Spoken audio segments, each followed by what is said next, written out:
ሰላም ጤና ይስጥልኝ እንደምን ቆያችሁ የቀደሙት ሚዲያ ተከታታዮቻችን እነሆ ከደቡብ አፍሪካ የድርድር ሂደቱ ሸልኮ የወጣ መረጃ ይዘን ቀርበናል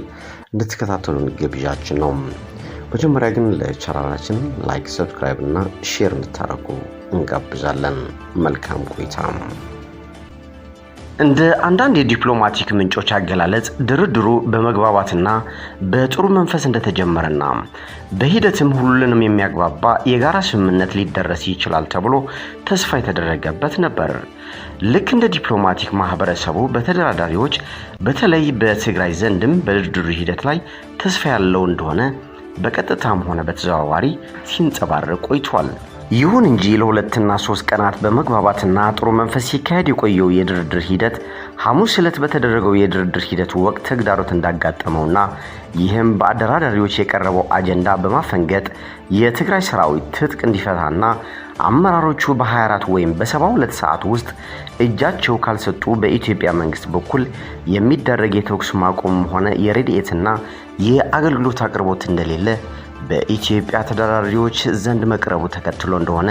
የዲፕሎማቲክ ምንጮቹ ጠቁመዋል። ከዚህ በመነሳትም የድርድር ሂደት ተንገራግጮ መቆሙንና በአደራዳሪዎች ዘንድም ድንጋጤና ግራ መጋባት እንደፈጠረ ምንጮች ገልጸዋል። ይህን ተከትሎም አደራዳሪዎቹ ለማግባባት ቢጥሩም እንዳልተሳካላቸውና በመጨረሻም ተስፋ በመቁረጥ ሁለቱንም ተደራዳሪዎች አቋማቸውና ሐሳባቸው በጽሁፍ ለእሁድ እንዲያቀርቡ እንዳሳወቋቸው ምንጮቹ አክለው ገልጸዋል። የተደራዳሪዎቹ የመጨረሻ አቋም በጽሁፍ እንዲቀርብ መደረጉ በዲፕሎማሲው ጥሩ እንደሆነ የመረጃው ምንጭ ዲፕሎማቶቹ ገልጸዋል። እንደ አንዳንድ የዲፕሎማቲክ ምንጮች አገላለጽ ሐሙስ ዕለት በኢትዮጵያ ተወካዮች የቀረበው አፍራሽ አቋም የተንጸባረቀው በመሬት ላይ አድዋ አካባቢ ከአንድ ቀን በፊት በትግራይ ኃይሎችና የኤርትራና ኢትዮጵያ ሰራዊቶች መካከል የነበረው ጦርነት በእነዚህ ኃይሎች ላይ በተለይ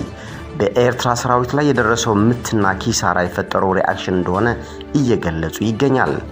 በሌላ በኩል ደግሞ የሐሙስ ሪአክሽን የመጣው ታስቦበት እንደሆነ ከሐሙስ በፊትም አልሳካ ብሏቸው ምቹ ሁኔታዎችና አጋጣሚዎችን ሲጠብቁ ቢቆዩም ነገር ግን በተለያዩ መልኩ ሂደቱን ለማደናቀፍ ሙከራዎች ሲያደርጉ እንደነበረ ምንጮች ገልጿል። ይህም ድርድሩ ከጅምሩ ጀምሮ በተለያየ መንገድ የሚገለጽ እንከን ለመፍጠር በኢትዮጵያ ተደራዳሪዎች ዘንድ ሲንጸባረቅ እንደነበረና ከነዚህም ለአብነት የሚቀርበው በድርድሩ ወቅት በኢትዮጵያ ተደራዳሪዎች ዘንድ የታየው ወይም ይንጸባረቀው የነበረው ውሳኔ ለመስጠት አለመቻል አዝማሚያዎችን ነው። ከዚህ በመነሳትም በአደራዳሪዎች ዘንድ በድርድሩ ውሳኔ የሚሰጥ ባለስልጣን መኖር የግድ እንደሆነና በመሆኑም የኢትዮጵያ የውጭ ጉዳይ ሚኒስትሩና የድርድሩ ሊቀመንበር ነው የሚባለው ደመቀ መኮንን ድርድሩ ላይ እንዲሳተፍ ጥያቄ ቀርቦ እንደነበር የመረጃ ምንጮቹ ይጠቅሳሉ። የድርድሩ ያለ ውጤት የመበተን ፍላጎትና ሂደቱ ከጅምሩም ታቅዶበት የነበረ ቢሆንም አድዋ ላይ ያጋጠማቸው ምትም ትልቅ አስተዋጽኦ እንዳደረገ ምንጮች ይናገራሉ። ይህ ከሆነ ዘንድ የኢትዮጵያ ተደራዳሪዎች ለምን ደቡብ አፍሪካ ድረስ መጡ ከተባለም እውነታው የዓለም አቀፍ ማህበረሰብ በአብይ መንግስት ላይ ከዚህ በፊት ያልታየና ያልነበረ ጠንከር ያለ ጫና በመፍጠራቸው እንደሆነ ነው የሚነገረው። የኢትዮጵያ መንግስት በድርድሩ እንዲሳተፍና ጦርነቱ በአስቸኳይ እንዲቆም ሰብአዊ እርዳታ ያለምንም እንቅፋት አስቸኳይ እንዲጀመርና የኤርትራ ሰራዊት ከትግራይ ግዛቶች እንዲወጣ በኦፊሻል ከመግለጻቸው በተጨማሪ በከፍተኛ የመንግስት አመራሮቻቸው በመጠቀም ለአብይ አህመድ ሳይቀር በቀጥታ እንደተነገረውና በዋሽንግተን ዲሲም ከዓለም አቀፍ የገንዘብና የፋይናንስ ተቋማት ጋር ድርድር ገብቶ የሰነበተው የኢትዮጵያ መንግስት ተወካዮችም እንዲሁ ፋይናንሱ የሚለቀቀው ጦርነቱን በአስቸኳይ ሲያቆሙና ወደ ትግራይ የሰብአዊ እርዳታ ያለ እንከን እንዲገባና የአገልግሎት አቅርቦቱን ለማስጀመር ሲችሉ እንደሆነ በግልጽ እንደተነገራቸውና ይህ ካልሆነ ግን የጠየቁት የፋይናንስ እንደማይለቀቅ ብቻ ሳይሆን የተለያዩ ደረጃና መገለጫ ያለው ዘርዘር ያለ የማዕቀብ እርምጃ እንደሚወሰድባቸው ማስጠንቀቃቸውን ተከትሎ እንደሆነ በስፋት እየተነገረ ይገኛል። ይሁን እንጂ እና አብይ ግን የዓለም አቀፍ ማህበረሰብ ጫናው አላስቀምጥ ብሏቸው በድርድሩ ቢሳተፉም በመጀመሪያ የኤርትራው ፕሬዝዳንት ኢሳያስ አፈወርቂ አብይ አህመድ ድርድሩ እንዳይቀበል እንደተነገረውና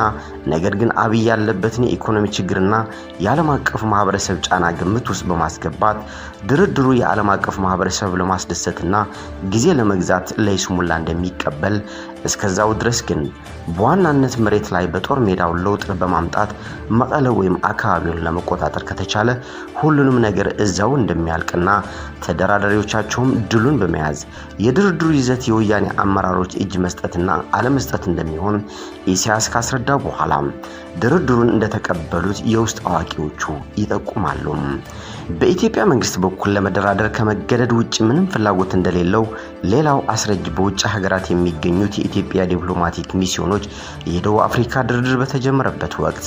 ለሁሉንም ሚስዮኖች ድርድሩ ላይ ስሙላ መሆኑን በዋናነት አጀንዳ አድርገው መንቀሳቀስ ያለባቸው ጦርነቱ እንዳለቀ የወያኔ ሰራዊት ትጥቅ እንዲፈቱና የወያኔ አመራሮች እጃቸው ይስጡ የሚል ደብዳቤ